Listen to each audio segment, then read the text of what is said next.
I'll come back. I'll come back. I'll come back. I'll come back.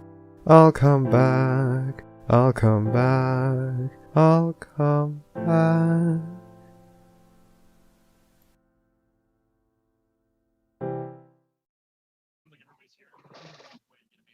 Fuck you, Milk. You have to stay for intros. You have to You stay have for to at intros. least say hi. Are we online? But were you audible? Okay. Sweet. I'm gonna make sure it's doing good on my side because Yeah, making sure everything I'm is good. obsessive Hi, compulsive Alice. like Can that. you hear us? Cool. We're online. No. Everyone can hear. Oh, I don't need a soundboard. I can do all of that on my own. Oh no. Oh no. All right. Let's do this. 5, 4, 3, 2, 1. Hello and welcome to the Barcast, where the bar gets lower every single week. Your bartenders for this evening are Anon Pencil. We're gonna talk about sex. We have Enigmatic Otaku. We're gonna talk about horse vaginas and buttholes. We have Milk. I don't know what's wrong with you guys. We have Ravage. The horse buttholes, that's what's wrong with them. And I am a Clop author. This week, we have a very special guest kicking off what we are affectionately calling Clop Month. I don't know. Or Mature Topics Month. Mature Topics Month. Yeah, let's go. We have a very special guest, up and comer on film fiction and writer extraordinaire. We have Derek Skyshadow. Hello, hello, hello, hello. It's great to have you here, Derek. Welcome to the show. Thank you for having me here. I'm so glad to be part of a talk show. I'm ready whenever you guys are, so hit me. All right. For those who are tuning in for the very first time, I'll make this very brief. Hello and welcome. We're the podcast where you invite the guests, we invite them on, you ask the questions, and we make them miserable for 2 hours. You can catch up on previous episodes such as John Delancey, Andrea Lemon, Dusty Cat, and many more on places like YouTube, Spotify, Google Play Music, iTunes, and many more other places where you can digest podcast related material. We're streaming live on Twitch right now, which means that we are looking at chat. The lovely Anon Pencil is watching our chat for questions. Pencil, what are questions we don't ask our guests? Well, if you guys have been here before, you know not to ask them about, what their real name is, where they actually live. Basically, we're not going to give you information to dox our guest. Our guest is pretty comfortable with a wide range of topics, so we're okay. We're going to say all sorts of swears and nasty stuff. Don't ask questions that are against Twitch TOS, and we won't have to kick your ass. I think it's really that simple. But there are some things you can do to interact with us. In particular, we're going to have drinking words. What are our drinking words, Priest? Absolutely. We have 2 drinking words tonight because we're just that angry about mature topics and not charged by recent events at all. We have the word fire. And if you hear fire, take a nice responsible drink. In addition, we have the word dragon. And if you hear either of those things, please be responsible. We really don't want to send someone to the hospital. Again, it's a serious problem. Drink moderately and responsibly. With all of that in mind, let's jump straight into the show. Derek, welcome. Let's start for those who may be frequent weekly listeners and may not know who you are just yet. Let's introduce you. Who are you in the pony fandom? I go by the pin name Little Draco, and I've been writing on fan fiction for about 10 years now. I celebrated that. Yeah, I've written for a while. I celebrated that not too long ago. And I've been writing stories before fan fiction, before the fandom. I started around, I want to say 2008, by a little site back then known as Anthrostar, Oh. or to many of the perverted side of the fandom, Yifstar. Ooh, okay. Yeah, That nowadays name it's is not called unknown So to me. Yeah, it's now called So Furry. Mm-hmm. I started there, and my thing is, I'm pretty sure everybody knows, is been always dragons. Always has been before the fandom, before even the furry fandom. It's just been always about dragons, and throughout the years, my writing has improved to the point where my sentences make sense sometimes. Hey, no, that's good. Everyone starts somewhere, and everyone grows and moves to somewhere else. Let me ask you this.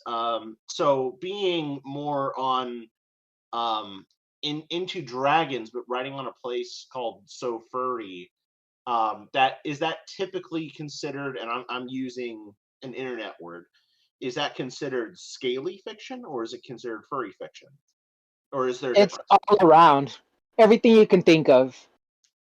Okay. Every nonfiction you can think of. I mean, it's mostly for the furry fandom, but if nobody writes your own fan fiction, I've seen My Little Pony stories on there that have been posted on there, but you can't find them on fan fiction or fan fiction or anywhere else. Um, More or less, it was just the first, I want to say, site that I knew that had the furry fandom, Hmm. to say at least. Hmm. I didn't know what it was fully until maybe I got told that there was a sister site to it called Star, but since I started at Anthrostar, which was a PG-13 rating or lower, Hmm. so I just started writing from there. And then, suffice to say, I started pretty young. I won't say what age, but I started writing on that site from Hmm. there on out. And it just kind of blew up from there. It blew up from there that I could write whatever I wanted. And I didn't really consider myself furry, scaly, whatever, until like I was given the name, I guess, on YouTube. I mean, YouTube practically said, "Oh, well, you're into dragons and stuff, huh? You sick Hmm. little freak. Well, welcome to the furry fandom." I mean, That show sounds me the more. lie. That sounds like a knighting to me. It might as well have been. And, it's funny that YouTube is your secondary daddy, so to speak. Like, if you don't know anything about anything, you go to YouTube, it'll tell you everything. And you say, "Oh, thanks, daddy. Thank you for telling me this wonderful, important news about something I had no idea what I was going to get into. And holy shit, this is a bottomless pit, isn't it?" I mean, Oh, you're not super wrong. Anytime I need to fix something, I usually look up a YouTube video first. And I will also Uh, say that the Well, furry fandom I is mean, I would say there is a absolutely a bottom to the bottomless pit, pit. but just remember, there's always a basement. yeah. A dark, furry basement with others If possibly if there. if your basement is furry, that means you got mold down there. Yeah, I couldn't get into the fandom at least right away because, again, with how young I was when it comes down to it, I didn't even attend conventions or anything. I just wrote. I just continued to write and write and write. Um, the stories were, I'll be honest, right up front, shit.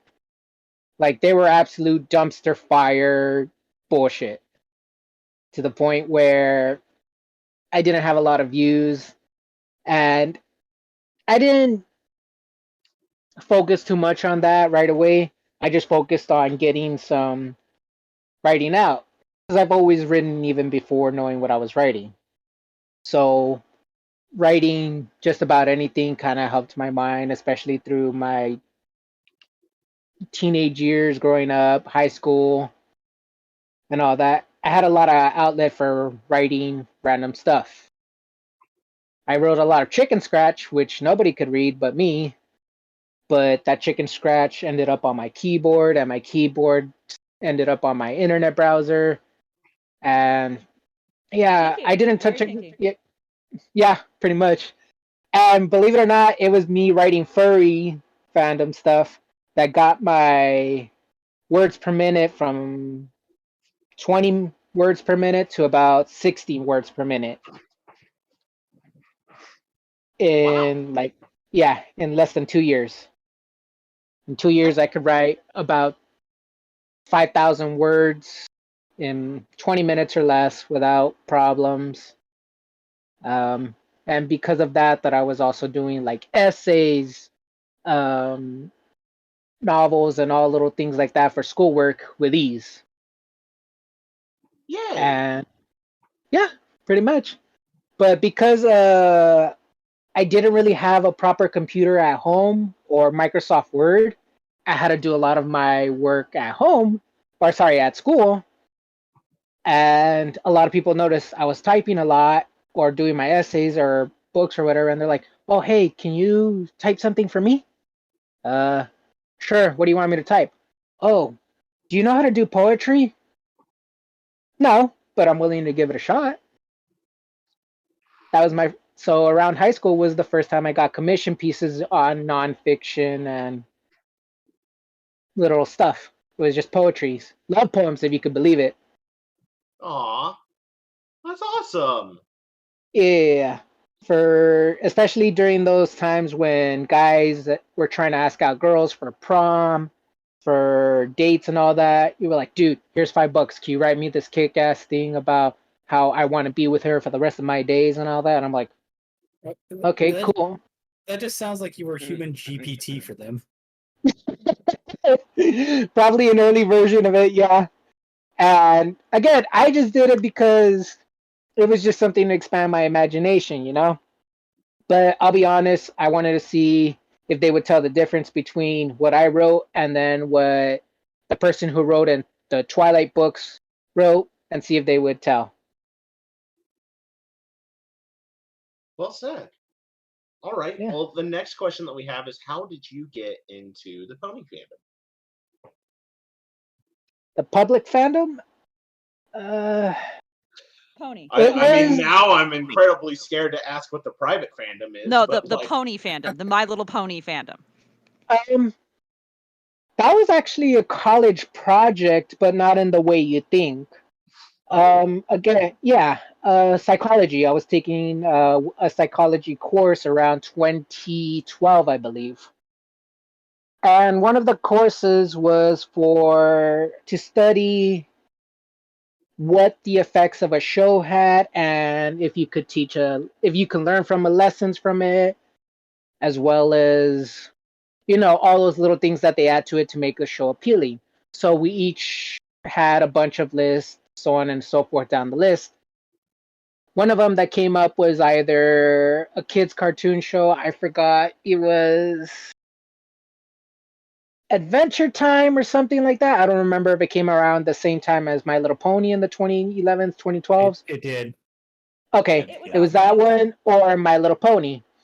The only reason I chose My Little Pony is because my eldest sister and I used to watch it as kids. The 1980s version, with Sandy Duncan, G1 version. Very familiar with that one myself. Yeah. Yeah. So my eldest sister and I used to watch it because if it was a cartoon, I would stay and stuck in front of the TV screen and watch it, not move a muscle for hours on end. So my mom was happy with that. So, but I watched it with her, and it was just something that I liked, just because colorful and all that. Didn't really pay attention to that. But then for this one, the 2012, I just thought, am I really gonna watch a fucking cartoon show with ponies again? All right, fuck it, let's go. So I pretty much did it like that. Like I even groaned out loud when I said My Little Pony. And yeah, I got a few head turns, but nobody said anything else because I think somebody else was watching Barbie infomercials or other weird shit. I don't know. So I went with My Little Pony, and I didn't start off right away with the first episode. The first episode I started off with was the very first episode was Zikora, I believe. Mm-hmm. I started off with that one, and I'm like, okay, colorful horses and all that, and then, holy shit, are they talking about racism here or something like that? No, wait, they're talking about, they're talking about judge by their stripes. Okay, that makes sense. That's talking about don't judge people about the way they look right away. Okay, cool, I can write that down. Oh wait, this person is talking strange. Don't judge them about that because they're from a different country and so on and so forth. And from there I'm like, Huh. My Little Pony just schooled a lot of kids right now. That's amazing. Let's watch the next episode. After that was Luna Eclipsed. After So you, that you one jumped was around. You kind of jumped Yeah, around. you huh? really jumped around. I did, and it blew my mind that just watching these 4 episodes kind of like, oh, okay, I didn't know these shows could get these deep. I mean, they're cartoons. Why would anybody pay attention to them? They're just cartoons. Nobody should be paying attention to the cartoons except for the little kids, but no, these cartoons are teaching kids how to be polite, civil, how to understand people or different creatures from different lands and so on and so forth. So it blew my mind. After Luna Eclipsed, it was the Ticketmaster, I believe. After that one was when I first started watching from the very beginning, the very first episode, and I submitted in my essay to college and got an actual good grade for it.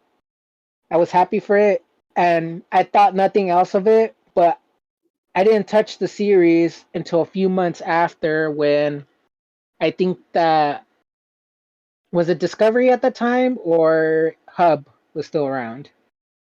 It was That Hub. they It was Hub. Okay. It was It Hub. was around that time.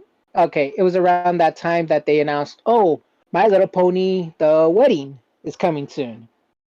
So obviously the Canterlot wedding episode was being like broadcast a month or two out. So I'm like, they're making a big deal out of it. Okay, now I have to go back and watch all of the series just so I can see what's going on, and the rest is history. Awesome. And it was all downhill from there. A slow descent. Pretty much. Well, the final question before we jump into the thread I have for you is who is best pony? Oh man, you're pointing a loaded gun at me. Damn. At least you know your situation. Yeah.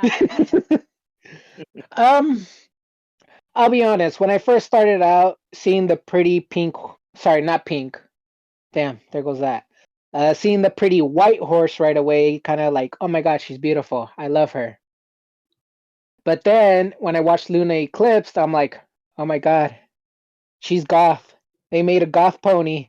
She's my favorite pony. Yay! It's literally So big titty goth GF is what you gravitated towards.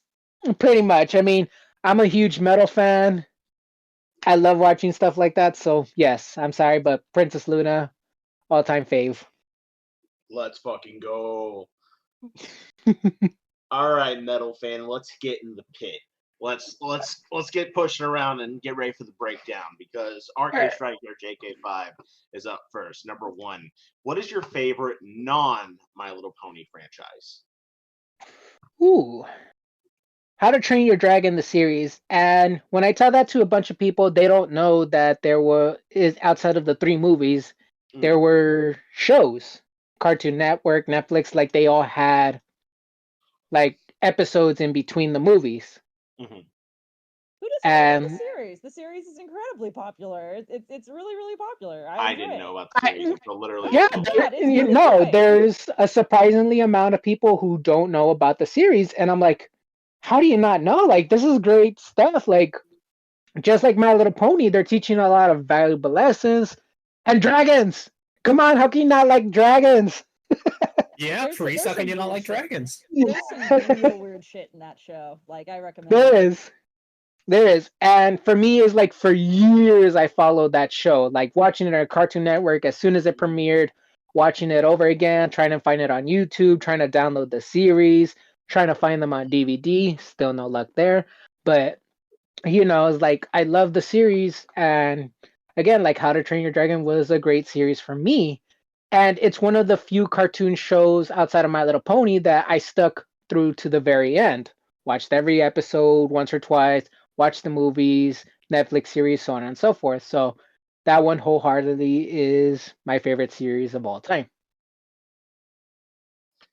Awesome. Next question is, have you done any fan related content for a non-MLP franchise? Yes. I do have as I said, that I did other work before the fandom on SoFurry. I also am posting other work on Archive of Our Own, mostly Zootopia. I did Sing. I'm doing my own other series going on. I'm trying to write about other fan fictions for people who are commissioning me to do things here and there and other sites. Again, one other, but the main one would have to be a Zootopia one, just because that one was more recent, just because that one has a huge popular fan base. It also has like its own Equestria Daily, if you can believe it. Really? I Yeah. I think there was a recent poll showing that Twilight Sparkle used to be the #1 most character that people made images of, NSFW images of, but then Judy Hopps recently surpassed her. When everybody wants Enigma, everyone wants to fuck the bunny. You should not be surprised.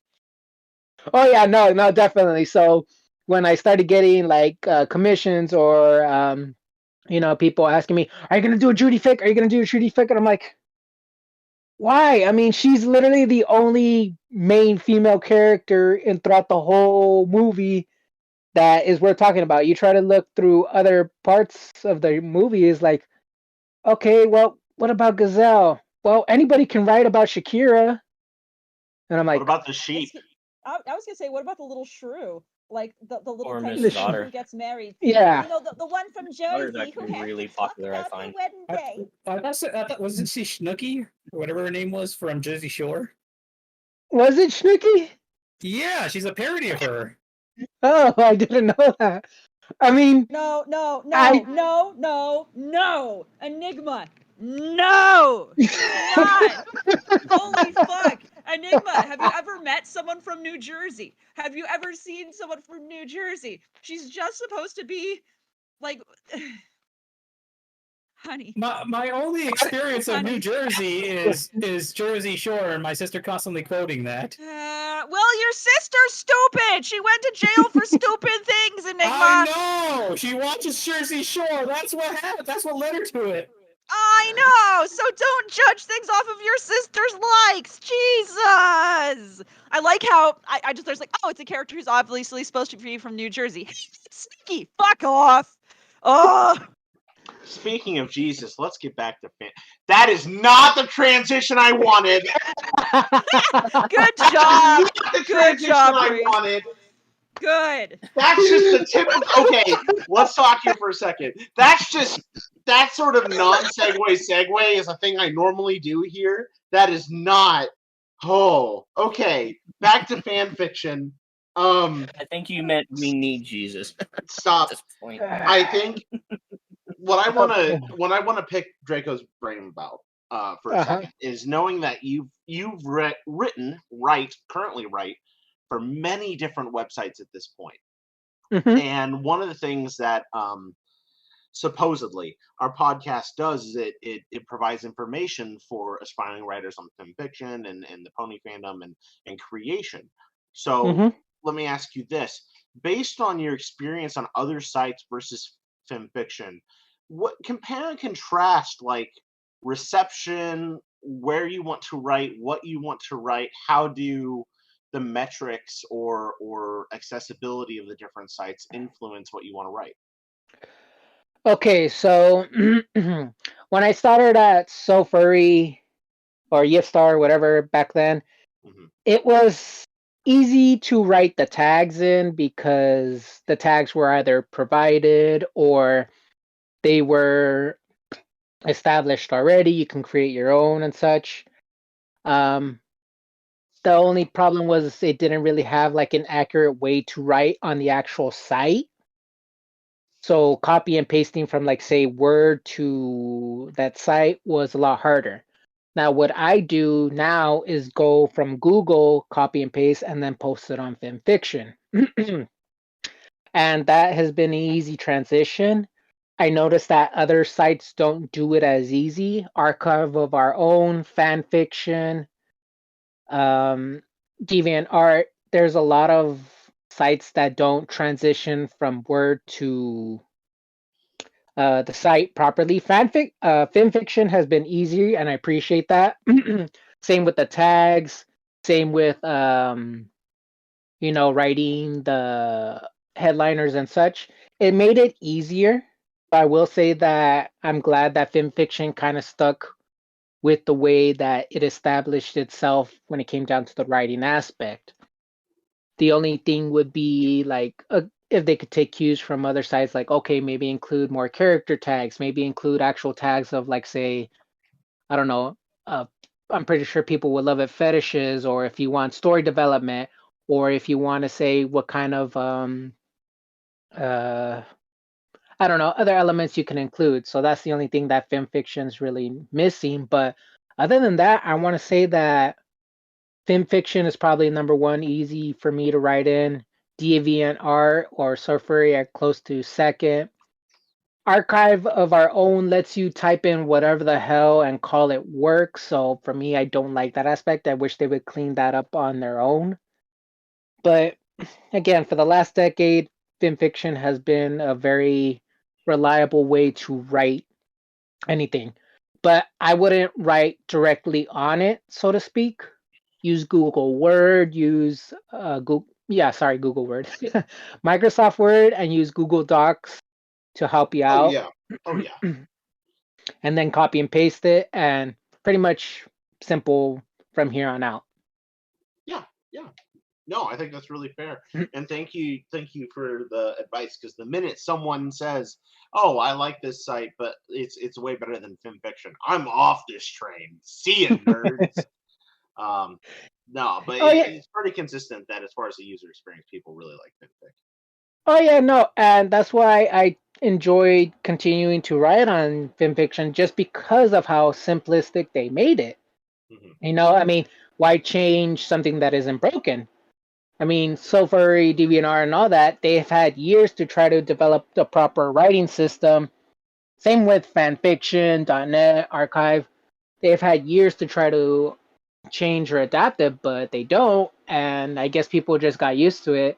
But for me, because of how much longer I've been on film fiction versus the other ones, it just makes it difficult to go back to the other ones to write on there or adjust the little things here and there. Hmm. So all I can say is that film fiction has it right so far. I wish other sites can follow suit, and hopefully they can adapt in the future. Sweet.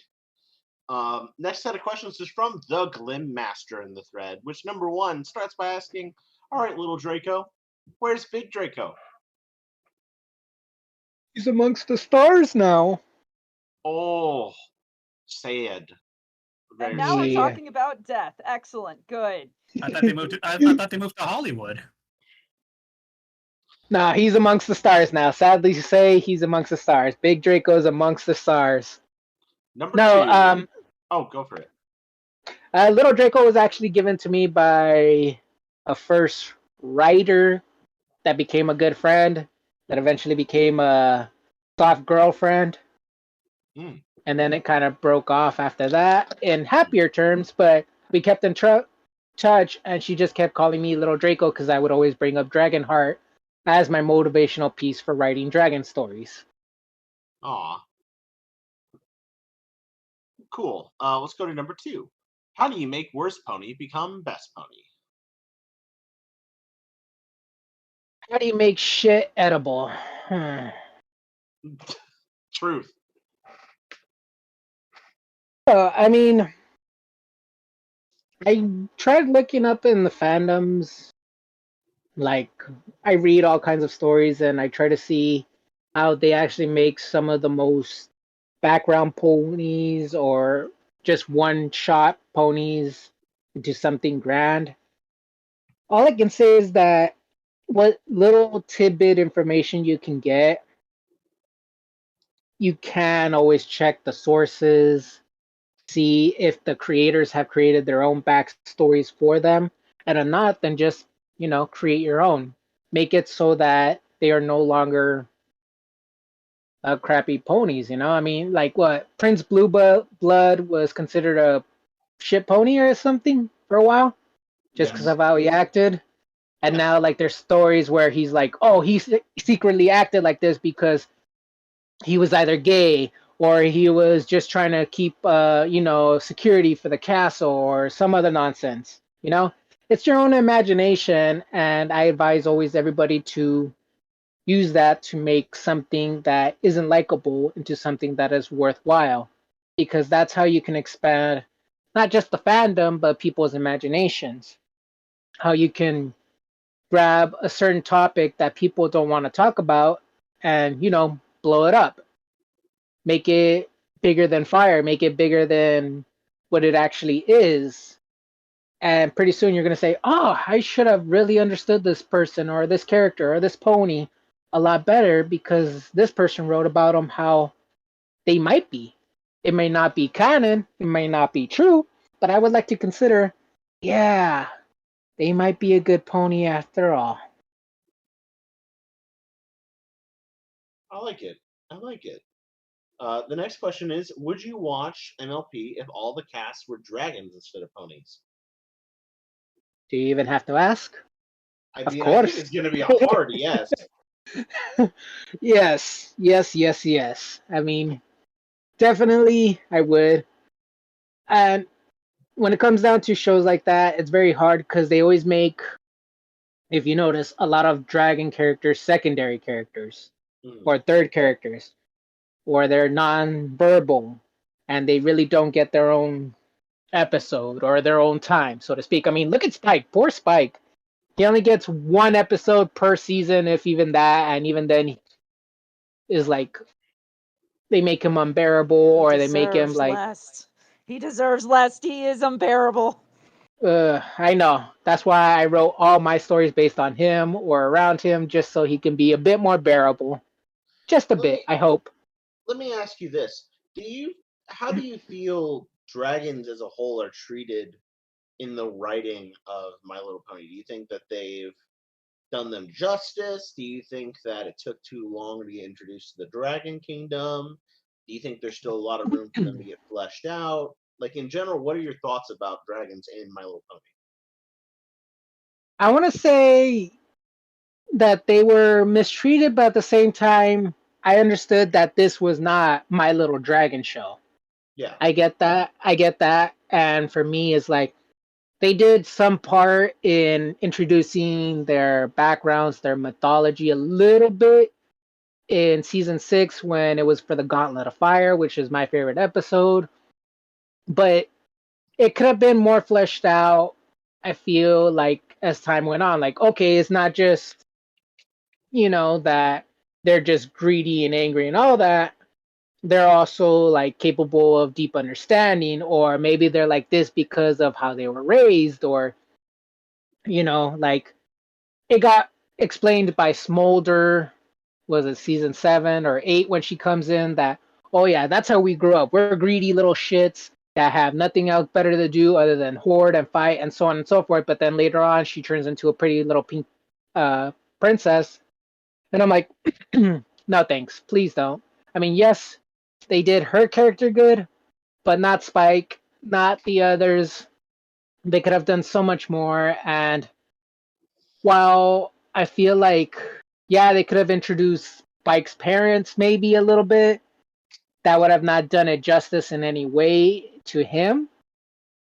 But everything else, I feel like it could have been more fleshed out. I mean, I would have accepted, that uh, that they've been going, I don't know, to war with ponies in the past before, or they've been like always been treated like this up until a certain point, or that they are,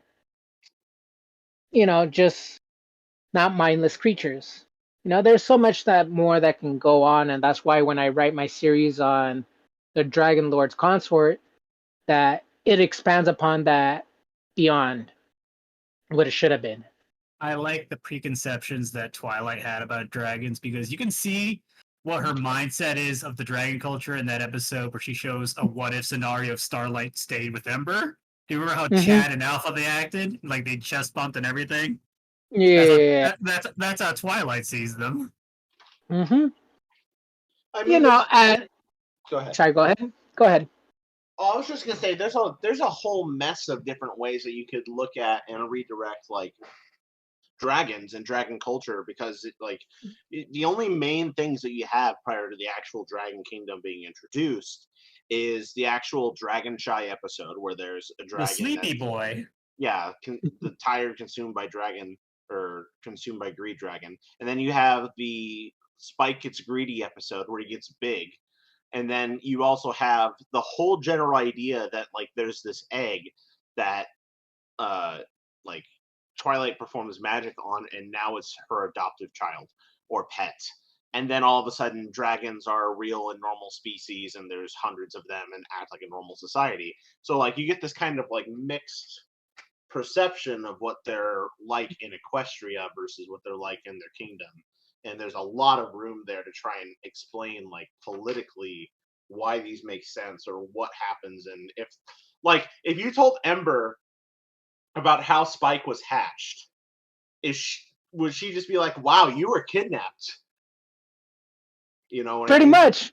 Pretty much. So- And I covered that in my stories, like that has come up in Dragon Lord's Concert, and I brought that up with other writers who write about Spike's backstories. Like, okay, in one episode she says, we don't know. You were just found as an egg. And I'm like, okay, that's bullshit that they just found you in an egg, because it's like, what, 4 or 5 seasons later? Oh, all the dragons lay their eggs in this nesting ground where they come after the migration every time. So it's like, no, that's bullshit. Either somebody found you or somebody did something with your egg. That's I'm there's I'm sure that Pencil is elated by the fact that even as an egg, Spike wasn't wanted. I mean, they had a chance to make him a good character, because in the 80s when he sucked, and I was like, all right, Spike's going to finally be a good character. And then he wasn't. So you know what? Fuck him. Just fuck him. He deserves to be abandoned as a child. There we go. So, I mean, and that's what's coming back to making a bad character good. That you have to try to, see from a certain point of view on how you can adapt and make it better, where you think that the fandom will actually like it. And Dragon Lord's Consort is the first one. The first book is over 1,000 likes. People keep telling me how I done Spike good with the way I wrote his backstory. I may not have explained the origins yet, but they still like knowing that I'm adapting him far better than the show has ever done. I don't think I'm drunk, right? Okay. um, yeah, like how I've done it better than the show has, and I appreciate that. And I've also told that to other writers who have done Spike justice. Like, oh my God, you make Spike actually have a good background, or he may not have a good background, but you're making him far more better because his background doesn't matter. It doesn't matter who the fuck laid his egg or how it got there. This guy is out with his best friends trying to save the world. He's saving everybody from giant icebergs by blowing them up in flames or fire or whatever. And it's like, yeah, they could have done way more, and they should have done way more. But sadly, again, with the show, it just felt lost. It just felt wasted potential. And uh, I agree with you on how Spike was bad in the 1980s, the G1. Yeah, he was terrible. And I didn't remember much of the G1 until I revisited before watching G4. That is just like, man, they had, what, 30 years to have made him better and they couldn't? Crap, man. That's where we come in. That's I where the mean, writer comes in. You and I are opposite sides of the spectrum on this. You say, Spike is a shit character. I gotta fix this. I say, Spike is a shit character. I want him to suffer. Like, we are very different people of the same coin on that one. What they ought to Yeah. do is turn Spike into Poochie, and then he just goes, "I must go now. My planet needs me." Yeah, no, and then when it came down to the Equestria Girls series where he turned into a dog, I'm like, how do you degrade a character even more? How do you make him suffer even more? Oh, you make him into a Literally made him a dog. pet. Literally made him a pet. It's before it was like, oh, is he her pet, friend, What's that, helper? Lassie? Yeah, and wasn't What's the that last original thing? thing? Mike is stuck in the well. Oh, he'll be all right. And it's like as soon as that came out, I was like, okay, fuck Equestria Girls. They can burn in hell. They literally made them into a pet. What else does that say? I mean, yeah, I get that. What was the original plot for him was to be a baby or some shit like that? That he was supposed to be a baby, or was it? I don't know. I He's- remember reading. Was that one of the original plots for him when it came down to Equestria Girls, that he was supposed to turn into a baby instead, but because it would look bad that a 17-year-old, 18-year-old walked out of nowhere with a baby? No. She's walking into high school with a Pregnancies are baby. all the That's rage. Yeah. hilarious. That's so funny. Yeah, wish I they'd done remember that reading part. that somewhere. I remember reading that somewhere on when it came down to the making behind of it. I'm like, okay, not a baby, but you made him into a little pet. He is degraded far more than he's ever been in his life, and you guys suck. That's it. I'm done with it. When he was a dog, do you think he was neutered? Jesus. He was a puppy. Oh my god. All right. We're moving on. We're going to the next question. The next question is, what superpower would you like to have? Low tier or pretty high tier? That's a good question. It's ultimately up to you. I mean, it can be any power. Hmm. I don't know. I do like Discord's power of reality manipulation. So why not that? Why not make it so ponies for everybody, man? Why not make it ponies and dragons for everybody? Break the world asunder, make it the way you want it, instead of people trying to fight each other. You make them love each other or bang each other over their heads with soccer poppers. I mean, I also like the banging each other part. That's pretty good. That too. That too. That too. Every Make character in love, not reality hey, is make just love, female. not war. Yeah. Make love and not war. But sometimes both can be good. All right. Next question. We've got, during your life, did you sit down on your chair and ask yourself, why do I like this colorful equins? That came with the college assignment. After I was done and submitted in the assignment, after I was done with psychology segment, I kind of sat down and actually thought about why I enjoyed watching it again.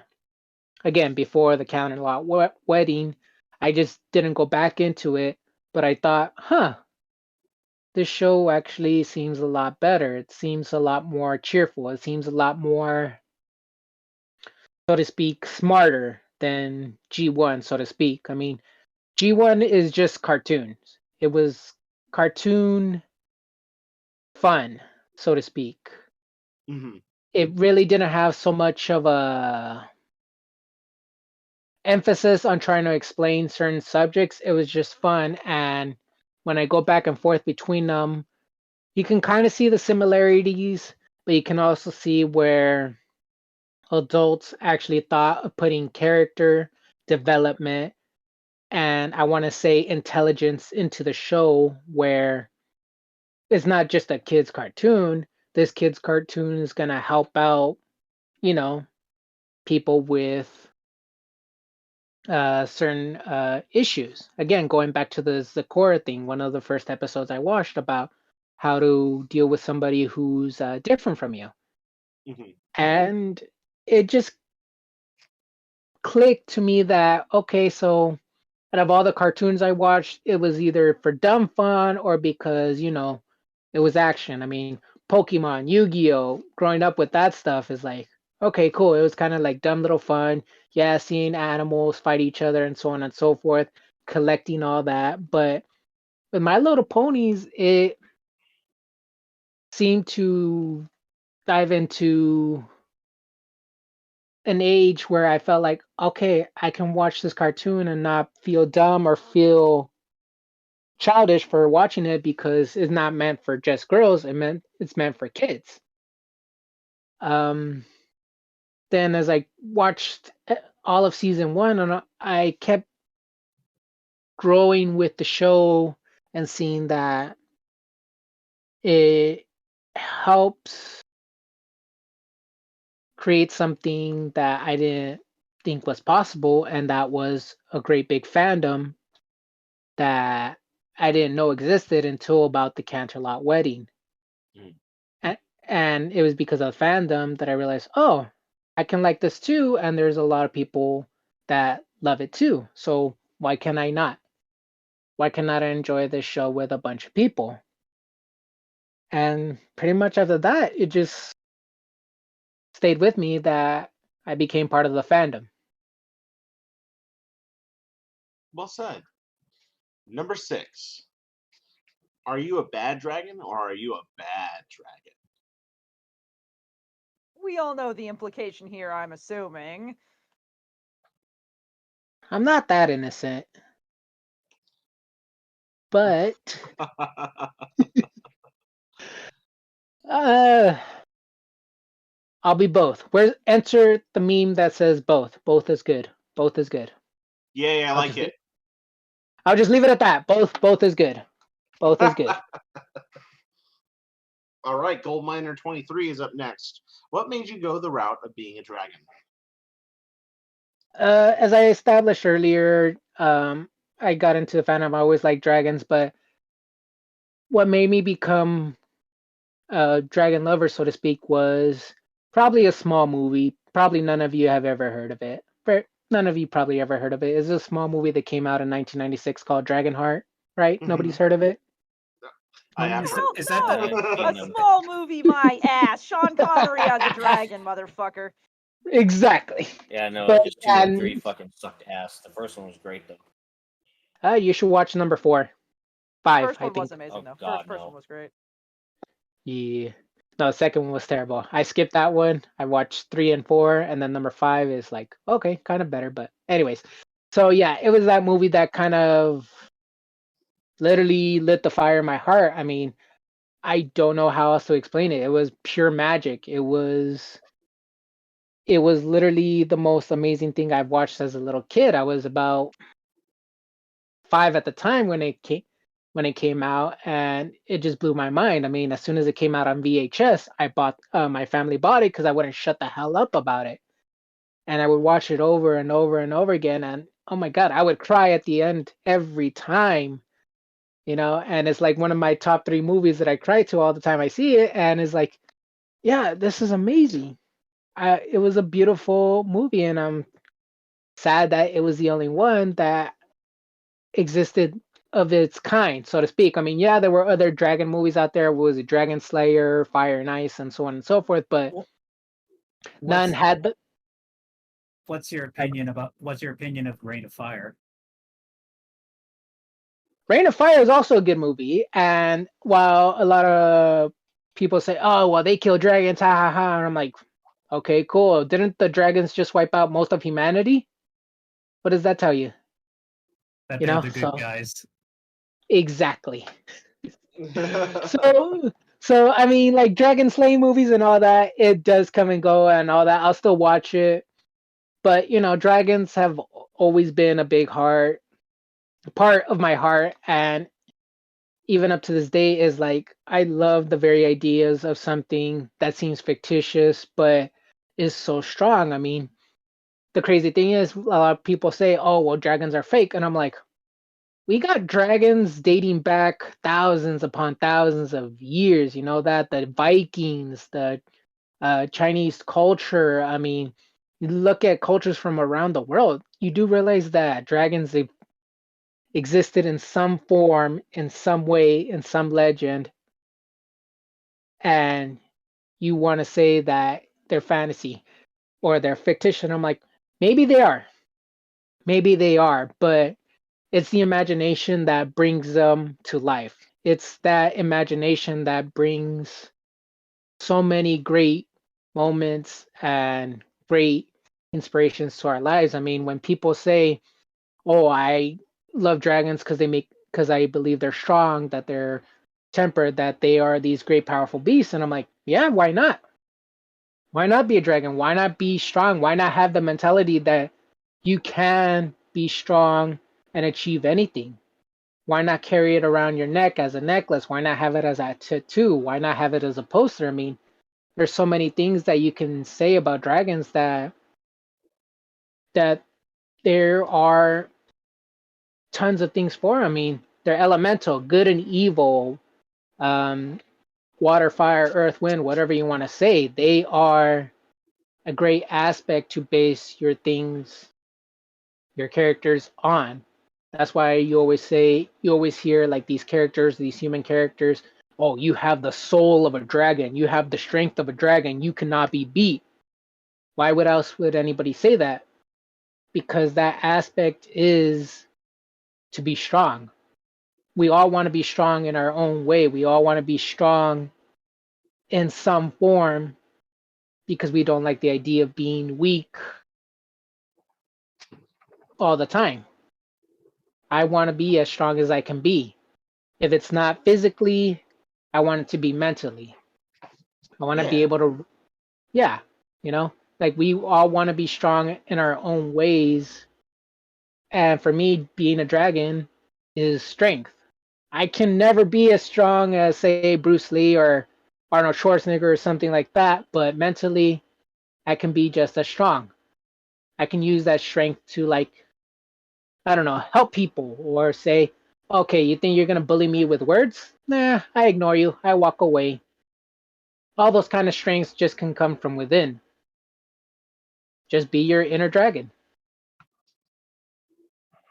Yeah. Number 2, a little more personal. Favorite pizza topping?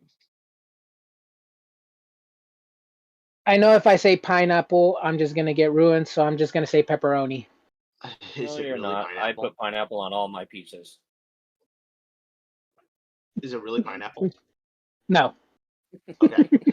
Okay. Just All because right. I know, hey, just because I want to save you guys any dislikes or my dislikes, I don't want my dislike counter to rise. So no, not pineapple. Pepperoni, everybody. All right. All right. I hear you. I see what you're putting down. Number 3, what is your guilty pleasure? Ooh, there's multiple of those. Nothing. I guess I can go in category like food, soda and cookies. Like I'm losing weight recently. I lost a lot of weight, but I gained that back through Mountain Dew, Pepsi, and then Oreos. That's a Oof. guilty pleasure. Like I I just, feel that one.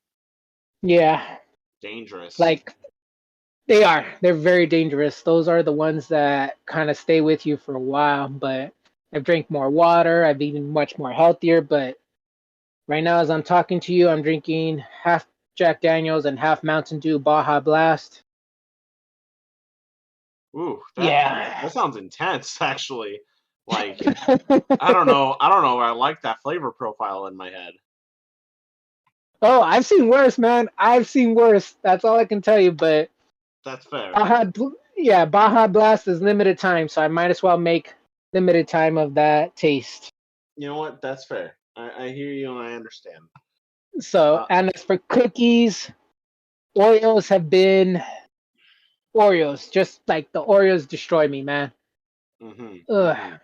I buy a package, those are gone in 2 days, unfortunately. Oof. Yeah, that's my guilty pleasure. All right, let's do Alex underscore then before we jump for ad. Number 1, what's a really cool word? Hmm. Brutal. Brutal. Yes, that is a good word. Fucking You pretty much. If you're a brutal. Metalocalypse fan, you know Yes. it's just the Oh, best word ever. I it use is. it just about everywhere I could possibly use it. Many people have gotten the reference. I've gotten most of my coworkers to repeat after me, like, dude, how was your day? Oh, it's been brutal, man. I hear that. Brutal. I love it. I love it. I casually rewatch Metalocalypse whenever I need something going on in the background. It's such a good show. It's so Oh fun I to got a yeah. me. question for you. Go for Yeah. it. Have you ever had somebody replied, "Is dildos"?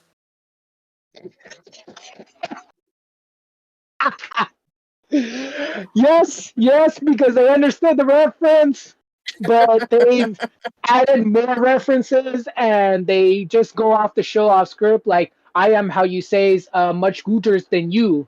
And I'm like, okay, yeah, your English sucks, but yes, I got you. Or dildos, it's dildos, man. This is fucking dildos. I need to go to the sports libraries. Foods library. Yes.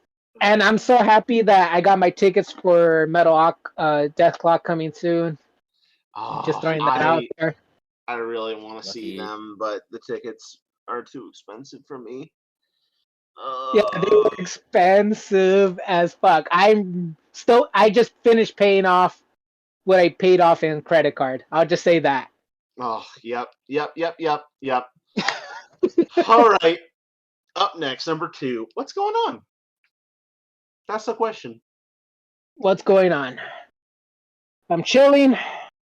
I'm gonna eat and I'm gonna post up the next 2 chapters of my stories, Blackest Night, and the final chapter of Dust Shine. Oh my god, Dust. Nope, still not drunk enough, but getting there. Dust Shine versus Family. There we go. So hopefully I can have my other stories going. I'm also posting my Zootopia pics or fics and other people's commissions going on as well. Cool. Up next, we got what's the craziest thing you've ever done legally that we can share on the cast? Crazy. Well, I did mention this earlier that I was an Uber driver for 4 years. Mm-hmm. And crazy is spelled with a capital F all over that 4 years because that was a dumpster fire in of its own, but I love the craziness of there. Absolute crazy thing I've ever done. Legally speaking. Mm-hmm. Picked up a sheriff in one of my cars, in one of my rides. You know, you might want to buckle in for this one. Oh boy. Yeah, it's nothing like long story, but anyways, I picked him up from his house just his house, right? Mm-hmm. And he's the sheriff. He's the sheriff of this entire station. And he came in half dragging in his pants, running into my car. He opened the door and he just says, "Drive, drive, drive." And I'm like, oh shit, okay. And he had his full uniform, sheriff badge and all that. Mm-hmm. And I'm like, the address was already planted and all that. He's like, okay, I need you to follow my rules exactly. Fuck the GPS. You need to turn right here, make this left, and haul ass. Okay, I'm gonna go slow. No, I'm telling you to fucking haul ass, dude. I'm late for my work. I'm so fucking late. So I'm pushing 60 miles on certain areas. Mm-hmm. Mm-hmm. I'm just gonna go say I'm very fast. I'm going very fast, and the You're going- sheriff is in my. I'm going Yeah. ridiculously fast. I'm going Yes. ridiculously fast with this sheriff in my backseat telling me, turn right, turn left, go straight, haul ass. And it's about, I want to say, a 10-mile trip, but I'm hauling ass. I'm going through all these crazy turns. I see the police station. He's like, just gun it, just gun it. I pull in. I literally hear my tires screeching as I pull in and in front of 10 police officers outside waiting. And I pull in sharp, hard, and my tires squeal very loudly. You can see a little bit of smoke. Mm-hmm. All the officers are looking at me like I had the biggest pair of balls in my life. And the sheriff opens the door, says, "Thank you very much," throws me a tenner, looks at all his guys, and he's like, "He's fucking cool, guys. I'm here. Let's go." They all give me a glance. They look back at him, and they just ignore me and walk inside. He gives me a thumbs up, and I drive off. Wow. Jesus Christ. Yeah.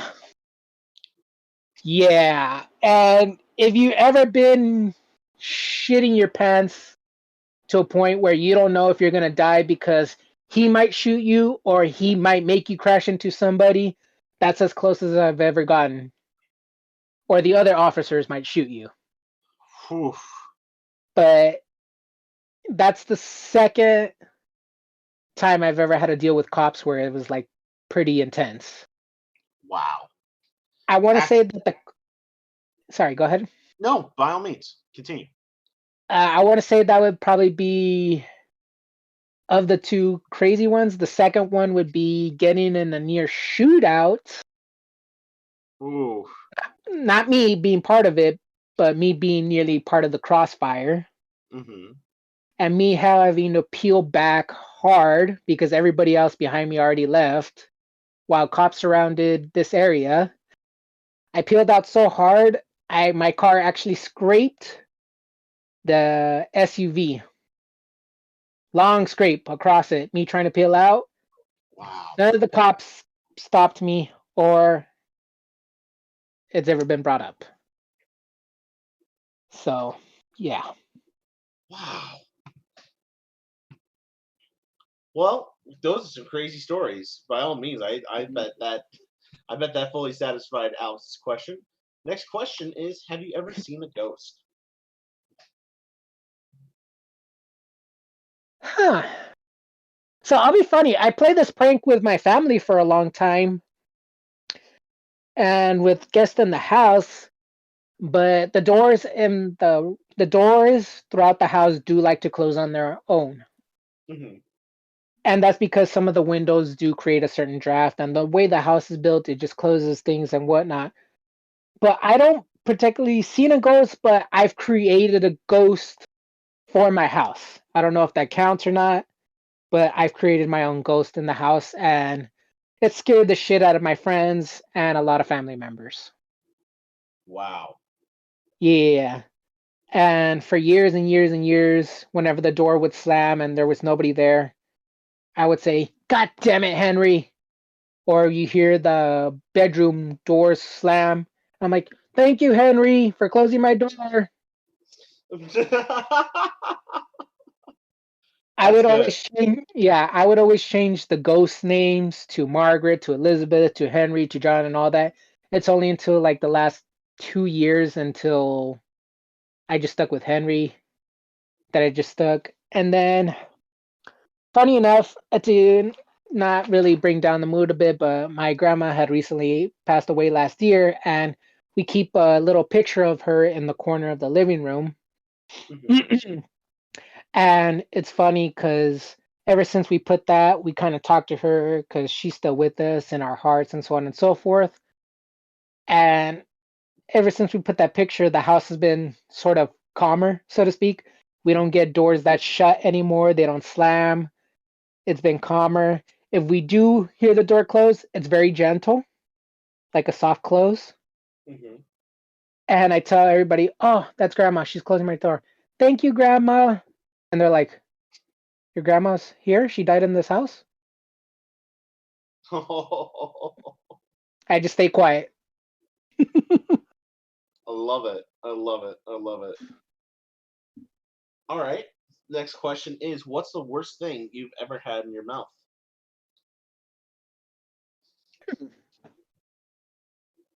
Ghost pepper. Ghost pepper. Ghost pepper, pepper. huh? Was it a whole one? Did you bite into the big daddy pepper? Just the or tip. Just the Just the tip. tip. Got it. Just Got it. the I mean, tip. Just the tip. just the Just the tip still tip. packs a punch. Still packs a punch. Just the I tip understand.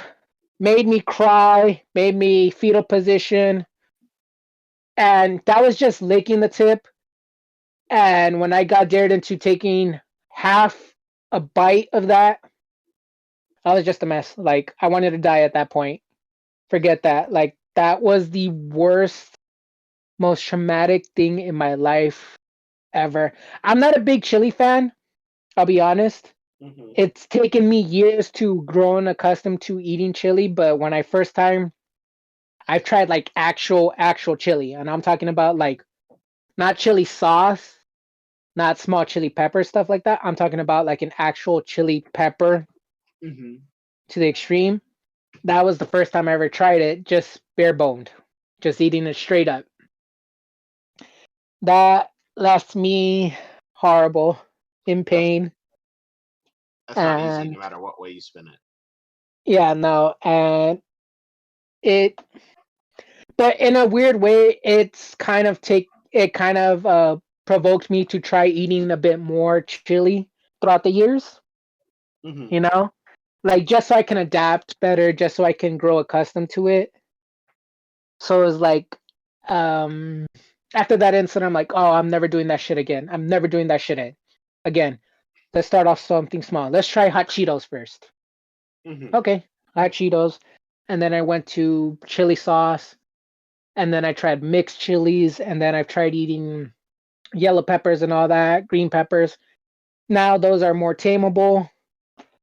And I want to say I've tried ghost pepper cheese, but I don't know if that's the exact same thing or if it's an actual ghost pepper. I mean, prove me wrong or tell me I'm It right, is. but Okay, it is. Most ghost pepper cheese is really there. The thing is, lactose and the fats in cheese break down the capsaicin a little bit, so it's a little less spicy when you mix cheese with spicy peppers, y- like ghost pepper. yeah. So that one actually was still pretty terrible, but I wasn't suffering anymore. Hmm. So, but yeah, like it was a bad incident. It was a bad thing that happened to me, but nonetheless, it kind of helped me in the future to the point where, chili is getting better and better for me. Good. Right. Well then, let's move to the last question from Alex. Do you like the heat? Yes, I actually, sorry about that. I do like the heat. I am Hispanic. Hmm. I grew up in Mexico, so 105, 106-degree weather is not too bad for me. Oh Actually, wow, yeah, I've been in the desert with a single bottle of water and survived off that for a couple of hours. wow. I lived in Mexico City for a while, and for many of you who don't know where that's anywhere on the earth, let's just say it's very close to the equator. Hmm. So over there it gets 110, 112 with humidity in the 100%. I Wow. Oh, can do dry, oh, yeah. ok, pero ¿cuántas horas de Gordo y la Flaca miraste? Ay, señor, ¿por qué me dices esto? Ay. O sábado, domingo. ¿Cuánto miraste? ¿Cuántas horas? Yo no sé.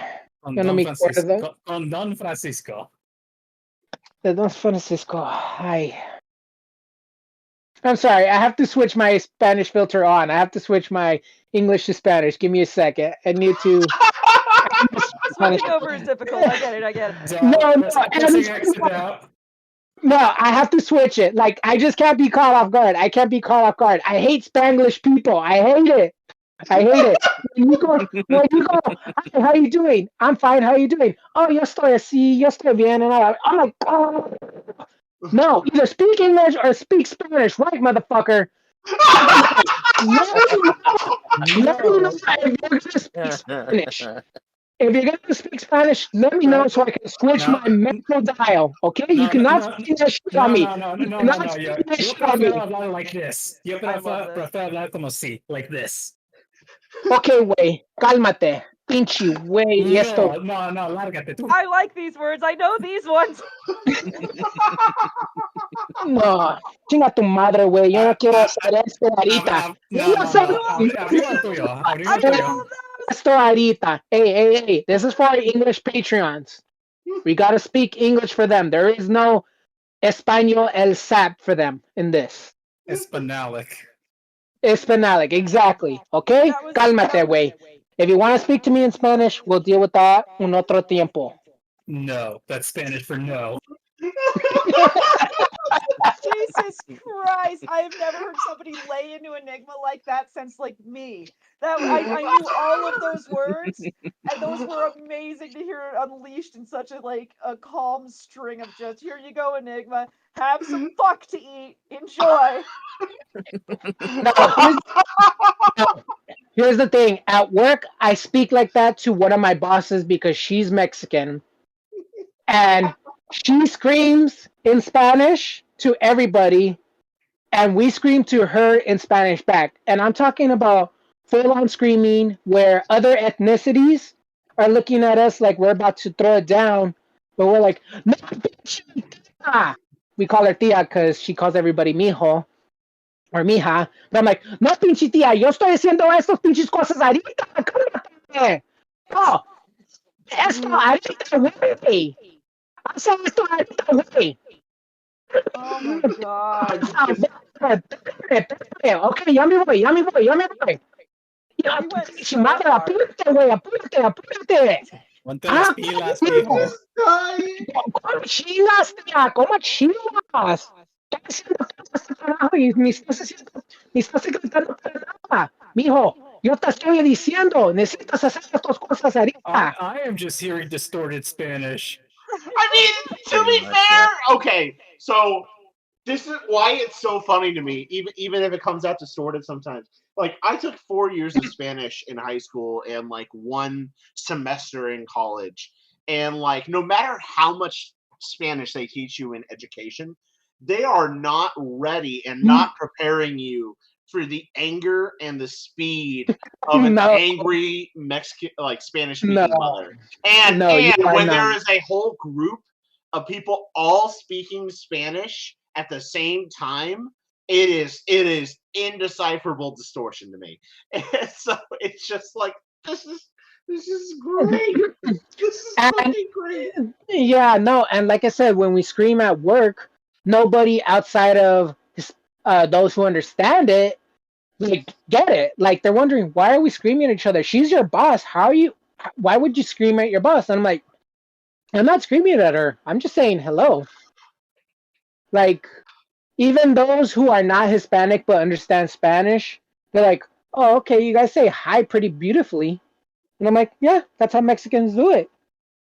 Wow, And you two cursed each other so lovingly. You guys Yeah. realize that this is how we're going into our ad roll for our charity. Like for our charity we support, we're going in with just like let's go hard on some Spanish swear words. Let's fucking You know go. what? You know what? You know what? Yeah. Enigma, could you give the ad roll in Spanish? Yeah. Okay. So hoy en la Barcast. So, okay, Draco, necesitamos dinero, ¿ok? Necesitamos dinero porque le damos una rancho para caballos que se llama Red Wings. Red Wings Sanctuary de Caballos. And voy a parar de hablar porque me acuerdo que está mi madre cerca y no creo que ya sabe dónde se va este dinero. okay, so that's bien. Okay, so Con Dios, vaya con Dios. vaya con Dios. Vaya con Dios. Did you mention Red Wings Horse Sanctuary was the name in Spanish there? Or? I Yeah. heard Red Wings specifically. He did. He specifically mentioned it. Yes. My internet dipped for a second, so I just came back to like the money discussion. I was like, oh no, what did I miss? It was Okay. really good. It was really good. And then I was saying, you know, I ought to stop talking because my mom is nearby and I don't want her to know where the money is going.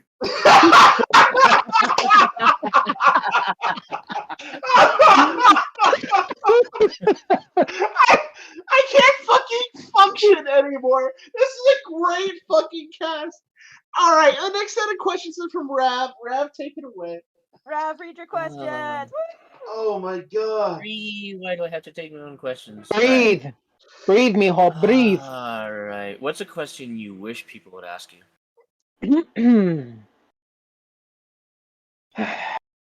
Am I straight? Well, are you? Okay, I think I need context. Okay, so again, going back to Uber. Well, actually, I want to go back a bit and say that through through high school, I didn't honestly know.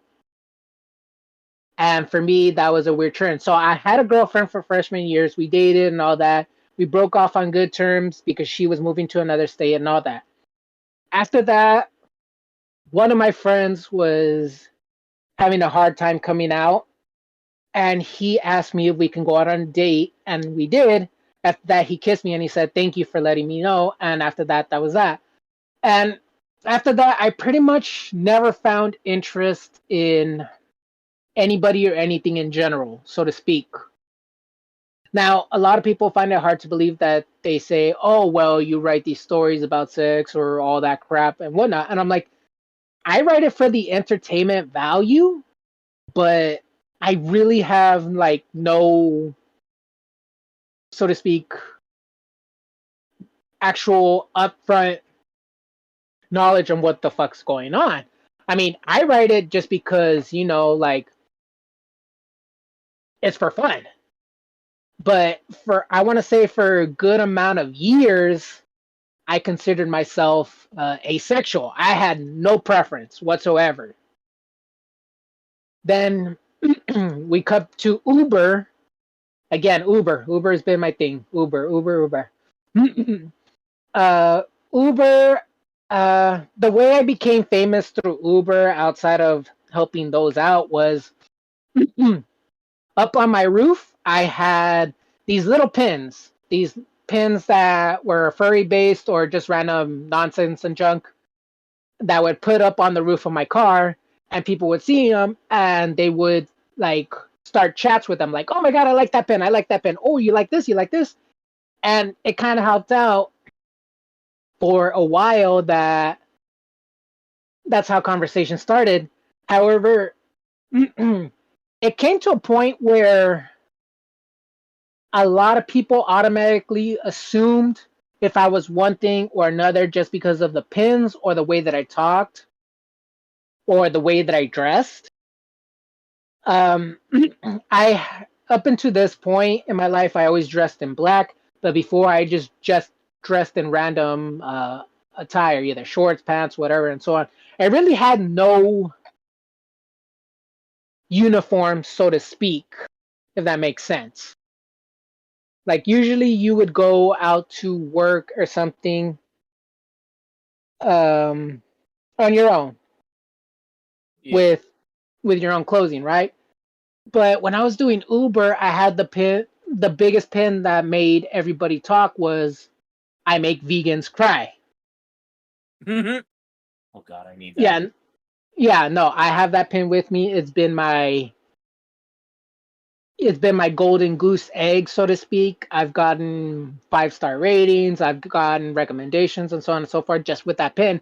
But right next to it, it's the gay pride flag, and a lot of people automatically assumed was either if I was gay or if you're like, "Oh, you support them? Oh, so you must be gay," or "Oh, you also have this pin? Oh, you must be straight because your girlfriend got you these," or "Oh, um, all those little things." And again, the same thing with the way I talk. I talk so calmly, so easily for a guy. I'm not trying to be like this gruff guy. Like I need to be fucking tough and whatnot.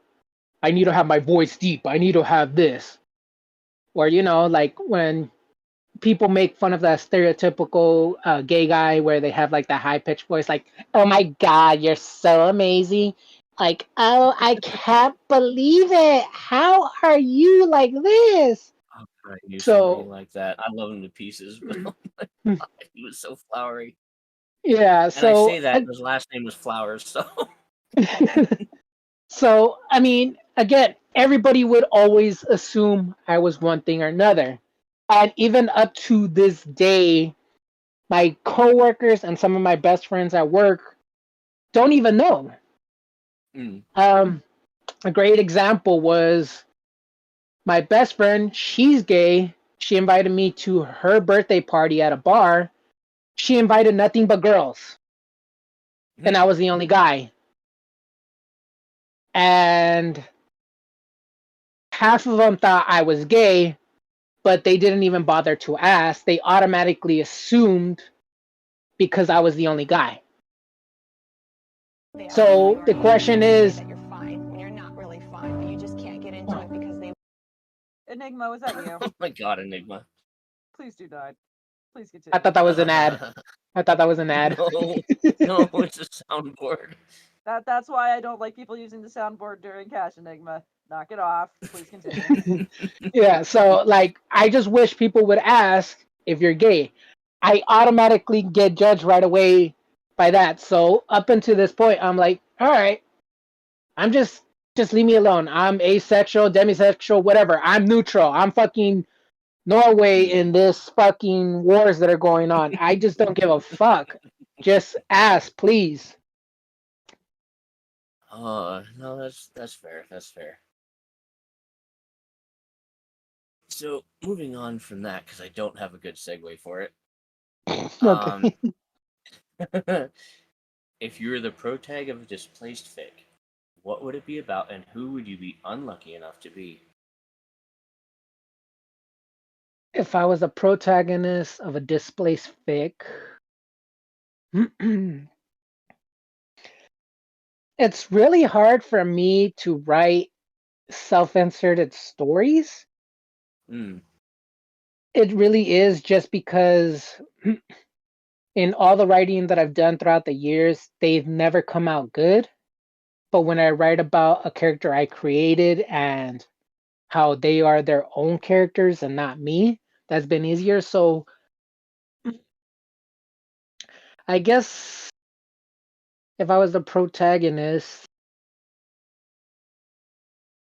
I don't know. That's a very good question. I never really created one where I could do it in a heartbeat, so to speak, but I always wanted to be part of a series where I know that I will never amount to anything, but at the same time, I personally will never amount to anything, but the world seems to Don't think say that that. about yourself. No, I'm just saying, like, in general, like, I will never amount to anything, but the world doesn't see that. They will see that you will be destined for something else.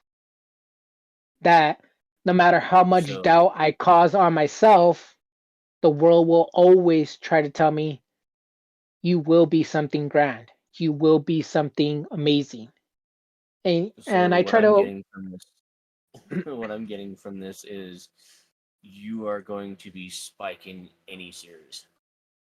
Pretty much. God damn Alrighty it. then. I walked into that one. It wouldn't be the only thing Spike's walked into. Anyways, Anyways. uh, if you or your significant other could be any size at all, such as a Lady Demi Dami Mommy or a short stack goblin, what would your dynamic look like? Hmm. Essentially, Damn, I'm that's kind of. asking if you have a size fetish. Oh, a size fetish. I'm pretty much neutral on that. I mean, I don't know. I'm tall, so I'm 5'11" right now. Hmm. But if you get me a woman who's higher than me, then that's all kinds of hot. That's all kinds of hot. And at the same time, I wouldn't mind being taller than them. Same thing with a guy, same thing. Hmm. So, I mean, no real preference. I'm just like, okay, you're taller than me. You can pick me up, carry me like a baby, rock me to sleep. I'll be okay with that. Let's do that. I mean, shit, if I don't have to carry your big ass heavy coat that weighs like a ton, I'm good. See, it's funny. Or You go on to coats, and my first thought when you said if you could pick me up was, I'm thinking, oh shit, he wants to be Gimli and tossed by Aragorn.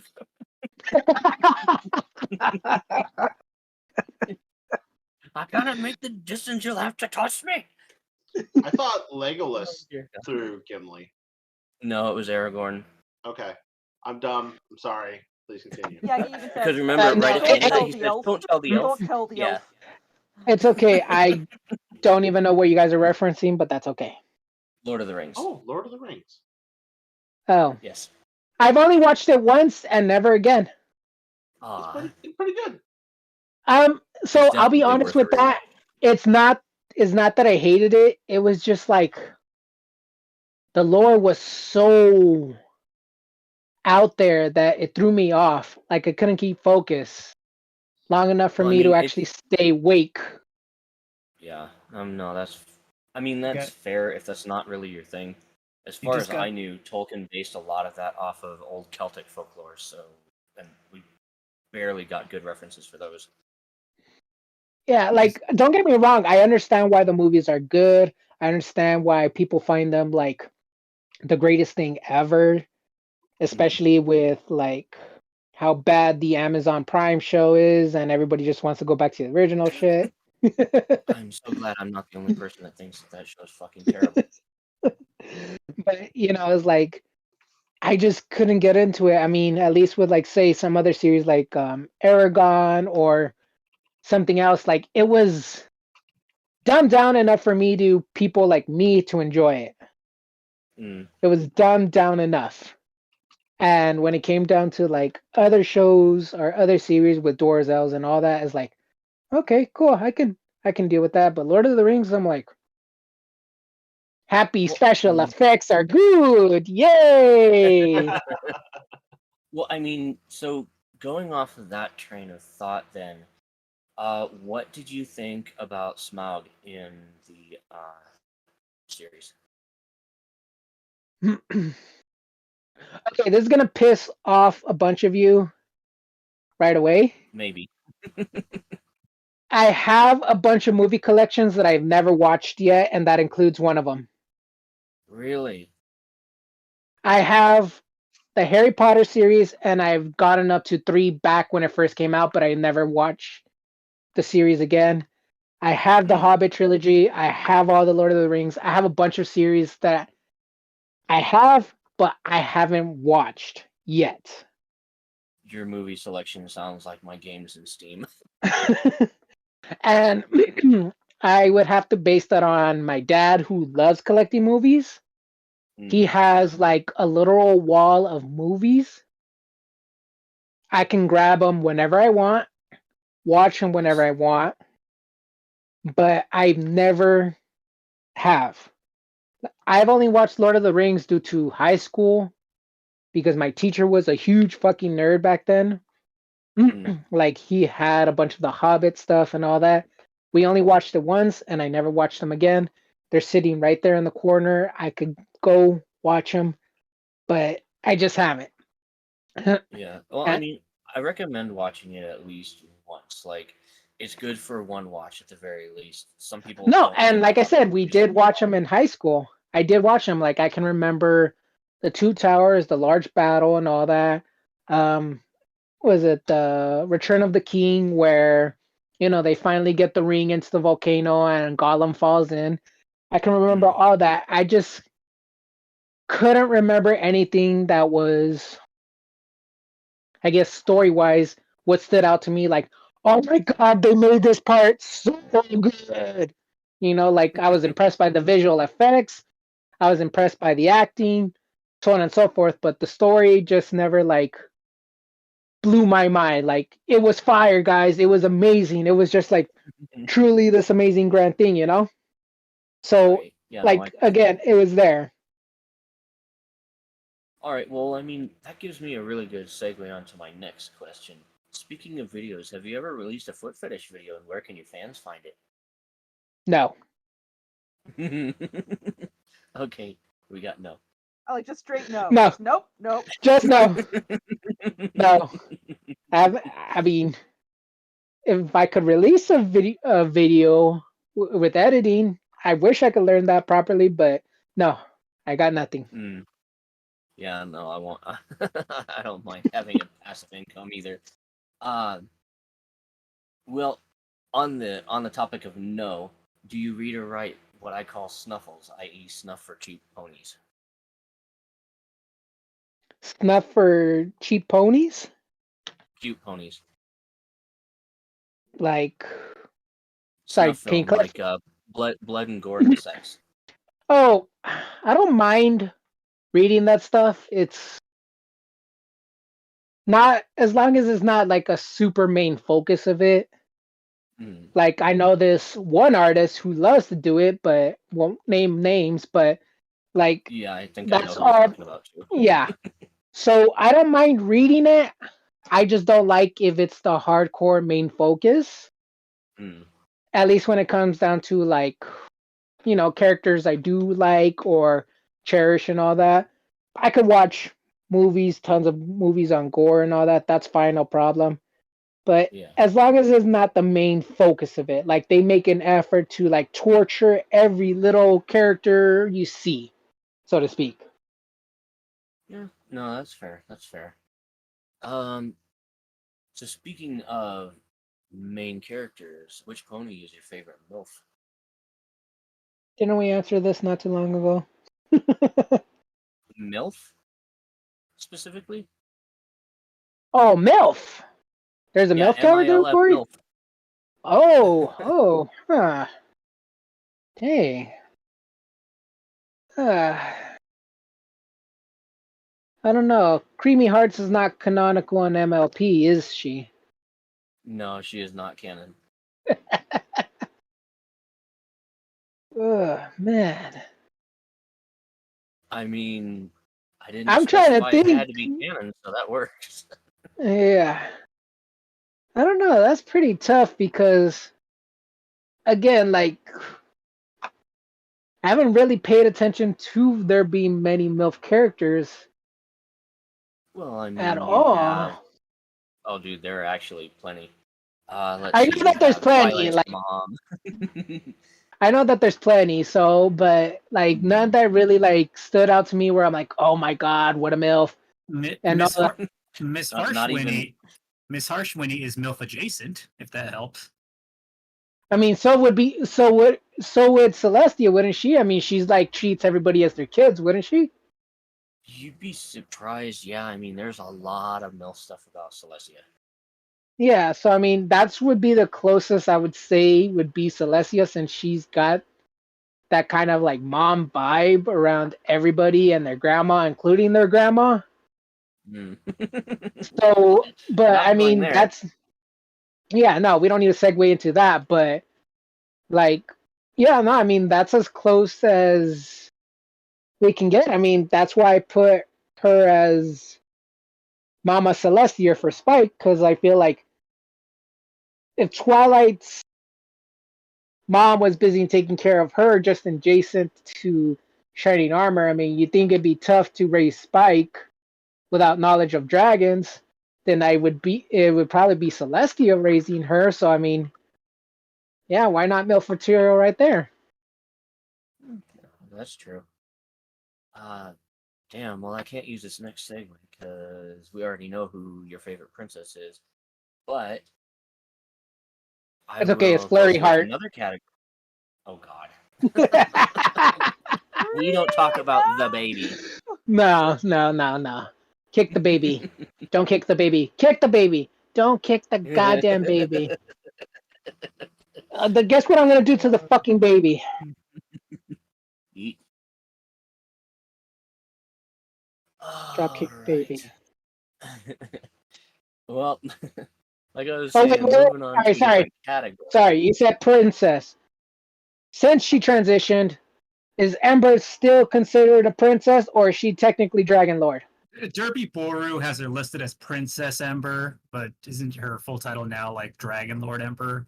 Dragon Lord Ember? Yeah, she's Okay, supposed to be Dragon Lord Ember. I liked her as Princess Ember. I'll stick with that. How's that? Hmm. Oh no, that works.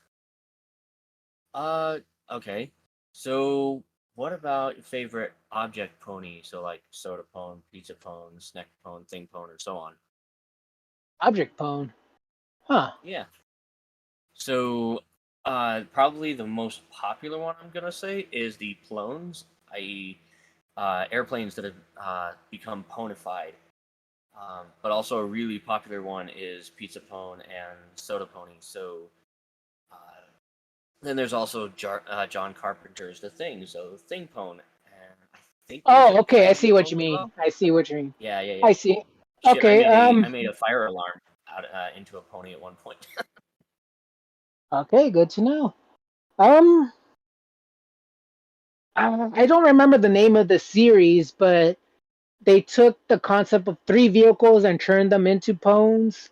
I believe you know which one. It involves the TARDIS from Doctor Who, the DeLorean from Back to the Future, and I believe the car from, is it Supernatural? The Impala? Yeah, I actually don't the know. I've never heard of yeah, this. yeah. There's a short story series where it involved them getting turned into ponies. So the DeLorean turned into a Pegasi that, if she travels 88 miles per hour, she can uh, be set off flames and then travel anywhere in time. There was a, help me out, fan fiction, if you're watching this, but yeah, Hmm. there was the TARDIS turned into a unicorn who can travel through time and space and all that, and then the Impala turned into an Earth pony. So I mean, basically anything that is either non sentient turn into ponies, or basically, I want to say like It's kind of any all other inclusive. creature. Yeah, or creatures from different franchises turning into ponies. Like what was it, that Venom crossover where he Hmm. turned into a pone, something like that. Oh, okay. I know So that's right. I mean, the only one I can think of that's kind of it makes people look twice is the bed pony, the mattress pony, and the blanket pony, and the pillow pony. the fuck? Yeah, yeah. I got an image somewhere. I'll have to send it to you later. But it's just all these mundane items, particularly those concerning your bed, are ponyfied, and yeah, you have to sleep with that. Okay, sounds like something from the SCP Foundation.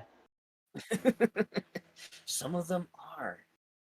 So speaking of different types of ponies, since bats are the superior pony, how many bats does it take to screw a princess? Hmm, that's a good question. I think you would need three. Yeah, Why three sounds specifically about. three? So since we're talking about bat ponies, and you said to screw a princess, one Yes. on the bottom, one on the top, and one on her neck. Hmm. Hello. Yeah, Just wearing three, them like ornaments. pretty much. One on her Gotcha. neck. The All right. one on the neck is the one that's doing the most good, the most good. Okay. Probably has the hardest Well, job too, because there's just so much neck. So much. She has like gooseneck or swan neck. I've seen her depicted as both. All I don't So know. right. have I. I like that image where her neck's just outstretching to the horizon. Yeah. Oh God, are we getting into giraffe lestia? Hey, we already have dragon celestia. We already have pig celestia. We have cow celestia. We have every kind of celestia out there. Who knows what else is next? God, I don't want to think about those. All right.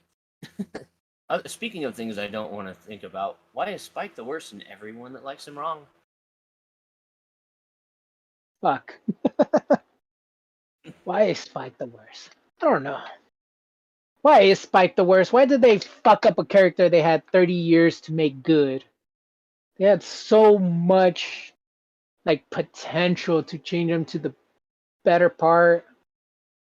But I guess that's why also people like him, and why we're wrong to like him, because they think that you can't do anything with a character that has been screwed over so many times that he's not just a gaping hole at this point. Hmm. But just like when we came up to the earlier topic about turning something bad into something good, you want to redeem a character. You Right. want to make them better.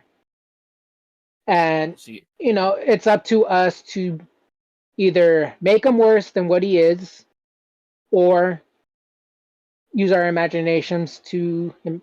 Oh my god, imaginations. Imaginations. Sorry, I'm only halfway done with whiskey. Imagination. I said imagination, so there's an M in there somewhere, I think. Ooh, I'm done with the bottle. Anyways, All right. um, Next question. Huh? I'm not done. Oh, Anyways, long story short, we're wrong just because we want to turn them into something right. That's it. Let's just go with okay. that. Good Gotcha. enough. All right. Speaking of wrong things, if dick cheese could be blocked and sliced for sandwich, how much? How much? Sorry. If it could be blocked and sliced for sandwiches, how much of it and the vagina marinara would we need to spread on our avocado toast to make a fuck trophy? A flush constellation prize is acceptable too.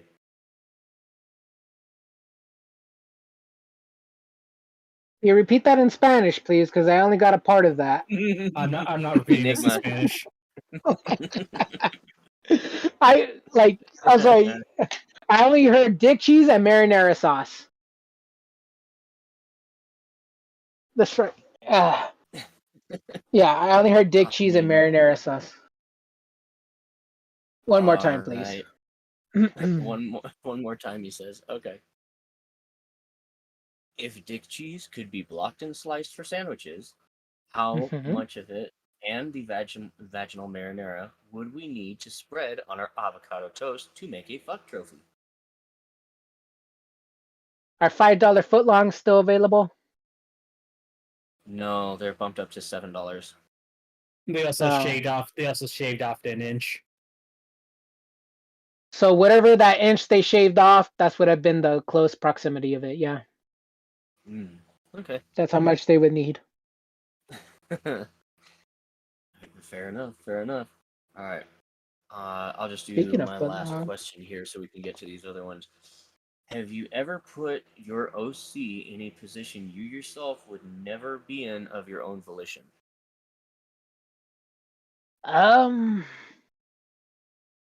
yeah, I've actually have, and whether it's here on Film Fiction where I created, again, if you look at the dragons or characters I've created, I put them into situations where I don't think I'd ever be part of, or I don't know if I'd be able to handle it.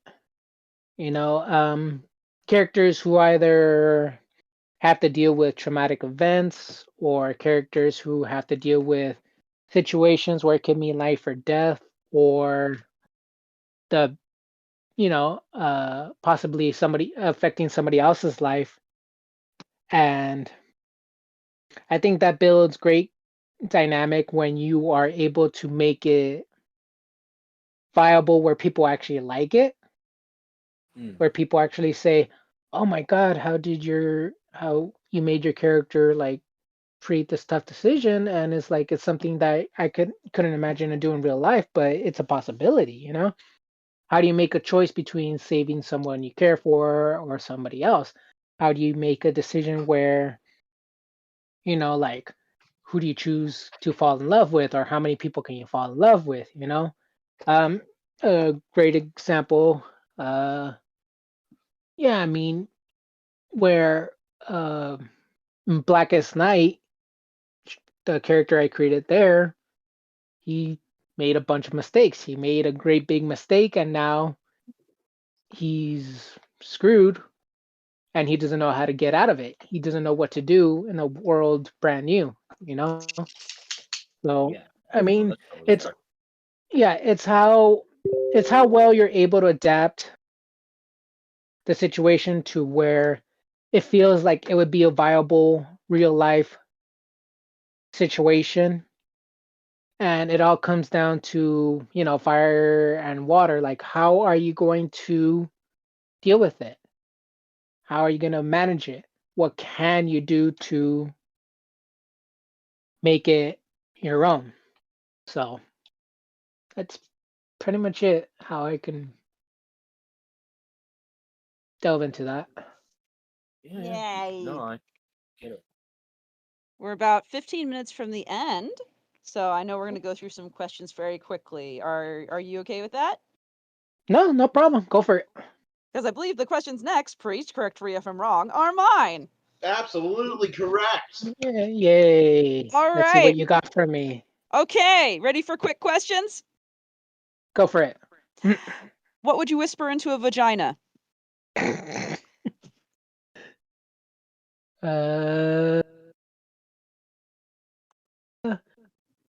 Where's your tickle spot? And what would it whisper back? You can't reach it. Bees. Four B's. 4 B's. Okay. Now the two actual questions. How does it feel to be writing featured stories in this era of the fandom? Congrats, by the way. Thank you.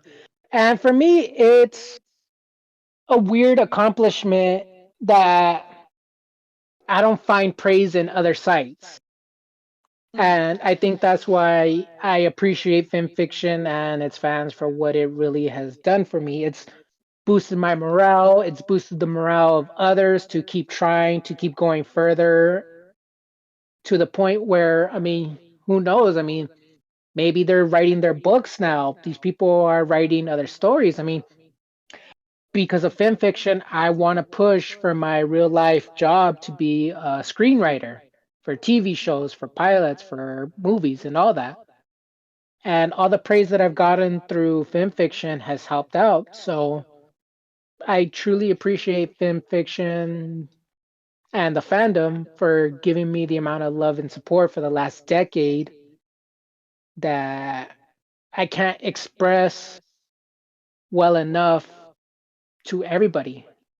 I truly appreciate you guys. I appreciate it all. And it's hard to describe in words how helpful it's been and how much it's pulled me out of my depression, out of my anxiety, out of my hole, so to speak, to become a better person. And even when I possibly will leave the fandom sometime in the future or it ends, I will always appreciate what has been given to me and the opportunities here. That's really sweet of you to say. Now, the other serious question I have, we'll have to keep it brief. When Hmm. it comes to writing adult content, so porn, do you feel it's Hmm. easier or harder than writing non-adult content? Porn. Harder. And I'll try to be brief. I'll try to be brief in the fact that it's, I understand that a lot of people try to do it through based on other porn, watching other porn, see if they can manipulate that into this. And it's a lot harder when you try to use words like cock, dick, balls, pussy, and all that. It's very, very hard because it's lost a lot of meaning. And for me, it's just like, if you notice in some of my hardcore fictions, yeah, you'll find them there, but in softer core fictions, not so much. It's just very hard. It's just very hard because it just sounds so. I don't know what the right word for it is. Like, It sounds hard, like a dick. yeah. So for me, it's like I try to use other words. I try to brighten my vocabulary. Phallus, tower, so many others that don't include dick and balls because it's so overused that it just loses its meaning. So it's like I try other words, and it's funny that other people hate like certain trigger words that they don't like hearing on there, but I just find it funny to use. Like I know that there are people who hate the word moist. Like moist is one of those strong words that people don't like to hear, but I try to avoid it as It sure well. is. I try to avoid it, and it's very hard, but I have to. It takes me a lot longer to write porn fix than it is for me to write regular fix, unless it's part of a commission or part of a contest. So, yeah. Yay! Well, those are my questions. Priest, I'll turn it back over to you for Yes. question from our last 3 people. In the interest of time, I'm going to take one question from each person, and then if we have an additional minute, I'll have a yes/no question at the end. Sounds good. We're going to Cringe Enjoyer 69, and their question I think is really good. Is what is the first MLP fanfic you read? Hmm. I wish I could remember off the top of my head, but it involved. Well, it was attached to one of the YouTube videos around Luna Eclipse, and I believe it was her. And it was probably one of the first romance stories that I've read between Luna and Twilight. And that's what tried to get me interested into writing my own. I don't remember what it was. There's like thousands of those there. But it had Luna slowly falling in love with Twilight after Luna Eclipse and how she thanked her for bringing her out of her shell, for giving her a chance, and so on and so forth. And it was a PG-13 rating, all that, but it was one of the first ones, and I enjoy it thoroughly. I just wish I could remember the name. Cool.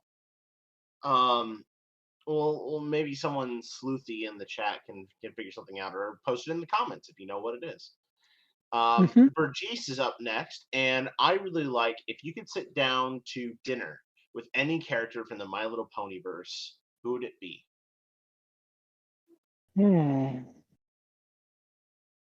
That's a good one. But it's not going to be somebody that I have a favorite for, but it's going to be somebody who would be very interesting to talk to, and that would be Discord. Ah, yes, of course.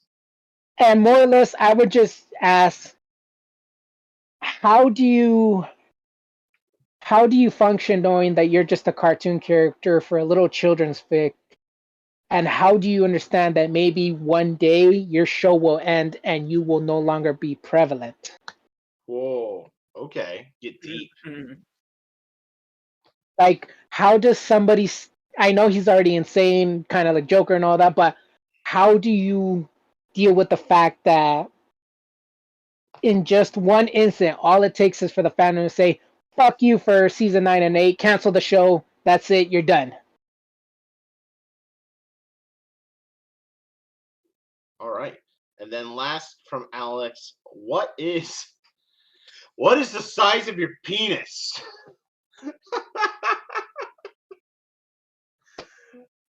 You do not have to be exact or real. It can be in measurements of like spaghetti noodles.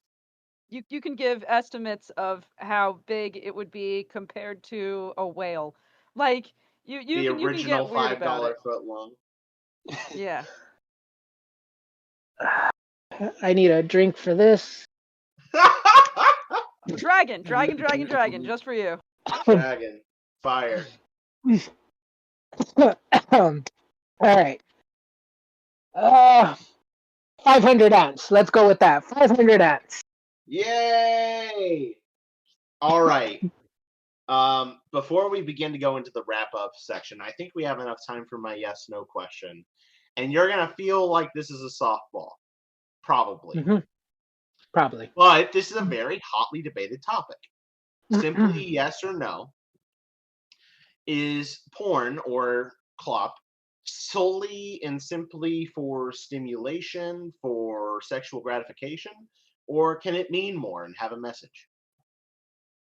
I want to say yes. And I don't know, I'll try to give a brief explanation that it can be art, it can be stimulation, it can be lust, it can be a bunch of different things, but it can be many, many things. And nowadays, people have treated it like art, and I feel like that's the best part of any kind of fandom or any kind of thing when it comes down to drawing, when it comes down to writing, anything like that.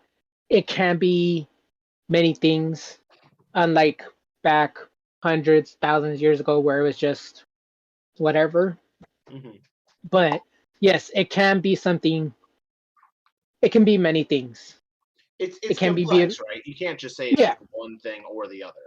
Yeah, no, exactly. Like, again, people can say you're making love. Oh no, you're making lust, you're making porn, you're making all that. But no, it's like it can be many, many things. And again, when you look at that when you look at modern day is like there's industries based on sex. There's industry based on how people, any kind of genital can be beautiful, any kind of sex can be beautiful, and it's nothing lustful about it. It can be something truly amazing. I mean, again, try not to delve too much into it, but uh, when I picked up strippers in my Uber car, is like there was a lot of them who say, yeah, they do it for the money, but like no, there were strippers I picked up who donated to charity.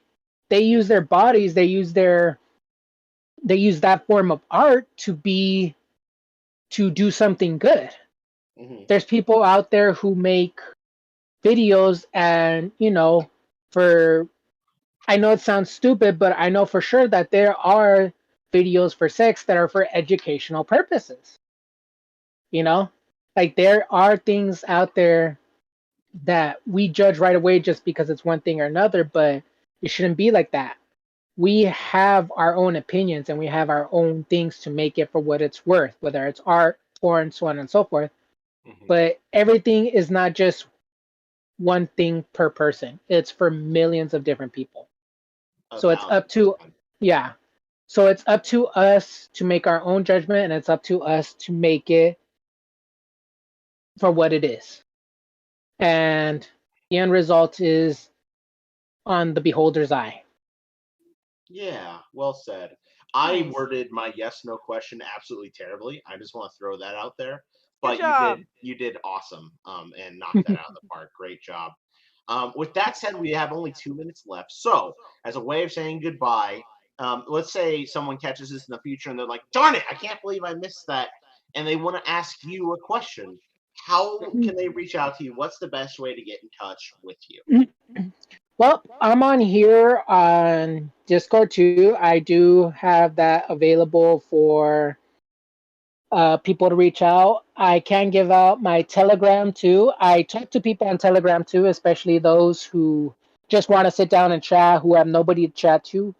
I do that as well. Mhm. I don't mind being PM'd on FinFiction.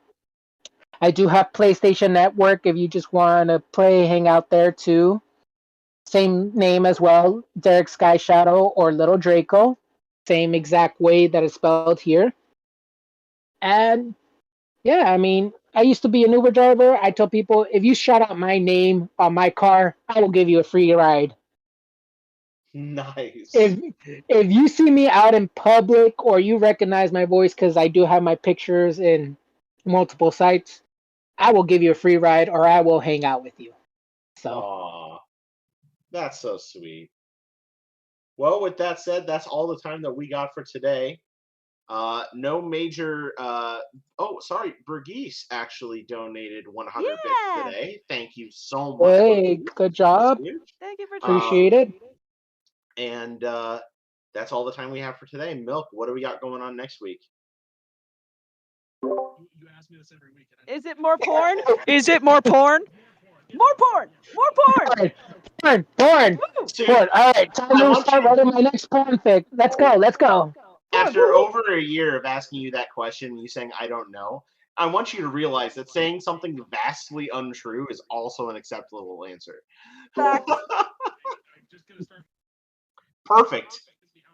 Yeah, He's just gonna go. you What we just be have like, next next week, week and we're eating from a buffet. We'd be like, oh, get ready for the buffet video, guys. instead it's gonna be like,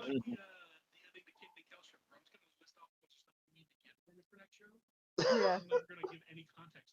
Perfect. And Milk. One thing you should absolutely be doing is be like, it's like, Chris will be like, what are we doing next time? Like, what would we got next week? You just be like, well, next week is when we get naked, slather ourselves in baby oil, and practice the penguin races down the hill. All right, let's do it. Let's do it. Come on, let's go. I'm down. That's where it's at. That's where it's Fucking at. down. I am fucking down. Hey, I'm not afraid. I'm not afraid. Also, well, with that said, your unafraid cast members for today have been a non-pencil, What up, bitches? Penguin sledding next week. Woo! Let's enigmatic go. Spanish otaku, Donde está la biblioteca? Milk, Ravage. I'm right here, man. I'm right here. I'm right Let here. me smash. Let me smash. God Oh damn my it. god. our amazing guest, Little Draco. Thank you all for having me here. It's been such a wonderful time. It's an absolute pleasure to listen to you all. Again, thank you for supporting me for 10 years. I love you all. I'm going to try to stick as long as possible, but eventually all good things come to an end. I hope that you all find happiness in my stories and other people's work. And you'll be hearing from me with my next couple of works soon. All right. Thank you very much. Sounds And thank you for the great. cast here for hosting me. I truly appreciate you all. You've been amazing.